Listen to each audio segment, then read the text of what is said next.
You might not even realize it, but you probably interact with Linux every single day.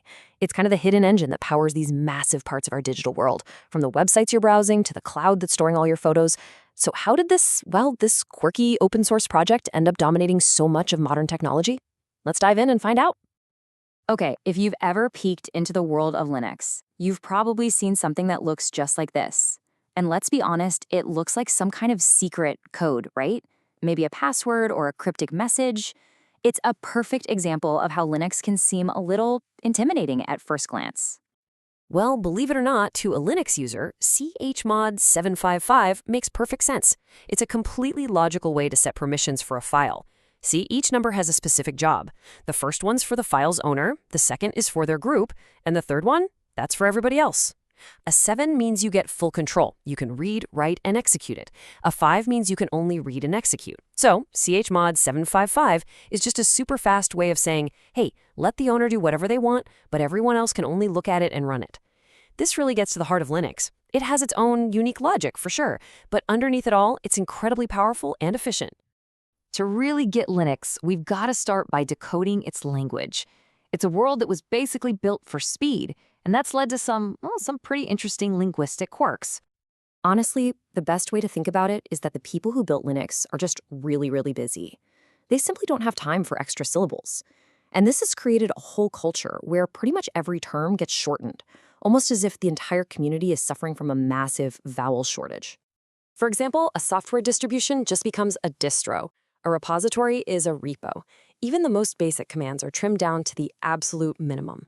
You want to list this stuff in a directory? Just type ls. Need to move a file? That's mv. It's all about making things as efficient as possible, even if it means ditching a few vowels here and there. All right, so we've covered the quirky surface. Now let's go deeper and talk about the technical heart of the whole system, the Linux kernel. This right here is where the real magic happens. So, the kernel is basically the central nervous system of the operating system.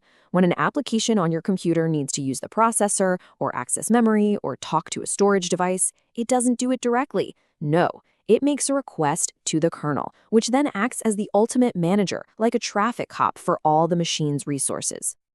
And it helps to see how this all builds up in layers. At the very bottom, you've got the physical hardware.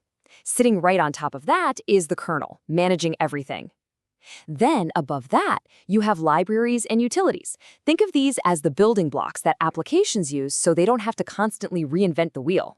And then finally, on the very top layer, you've got the user space. This is where you and all your applications actually live, interacting with the system through all those layers below.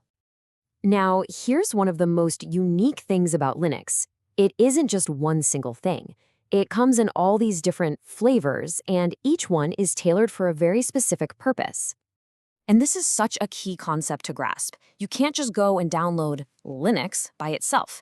Instead, what you do is install a distribution, or distro for short, which is the whole package. It's a complete, ready-to-go operating system that bundles that Linux kernel we talked about with a whole selection of software, utilities, and usually a graphical user interface.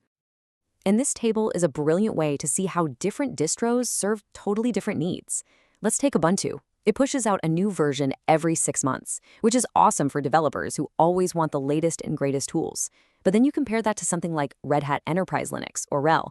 That's built to be rock solid, completely stable, with support cycles that can last for a decade. That makes it the go-to choice for critical systems in places like banking or aviation, where you just can't afford surprises. So now that we know what Linux is and how it gets packaged up, let's look at where it's actually used. And the answer is, well, it's pretty much everywhere that computing happens on a massive scale. Let's just start with the internet itself. According to W3Techs, Linux powers over half of all web servers out there. What does that mean for you? Well, it means there's a very, very good chance the last website you visited was actually delivered to your screen by a Linux machine. And it's even more dominant when we talk about the cloud. The Linux Foundation reports that a staggering 90% of all cloud infrastructure is running on Linux. Its lightweight nature is absolutely key here.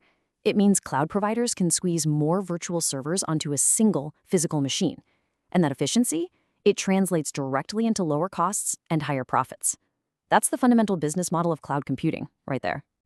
But okay, what about the most powerful computers on the entire planet? Well, get ready for this number, because it's just incredible. 100%. Every single one of the world's top 500 fastest supercomputers runs on Linux. Its open nature lets researchers fine-tune the OS to squeeze out every last drop of performance for their massive scientific calculations.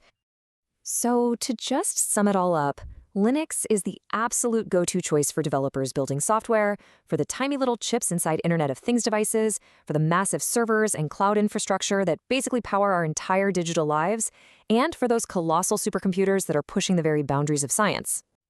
So, what's the secret sauce here? Why has this one operating system become such an absolute powerhouse across so many different fields? At the end of the day, it really just boils down to three core advantages. First, it is open source. That means anyone can see the code, change it, and share it. It can be customized for any task you can possibly imagine. Second, it is incredibly adaptable.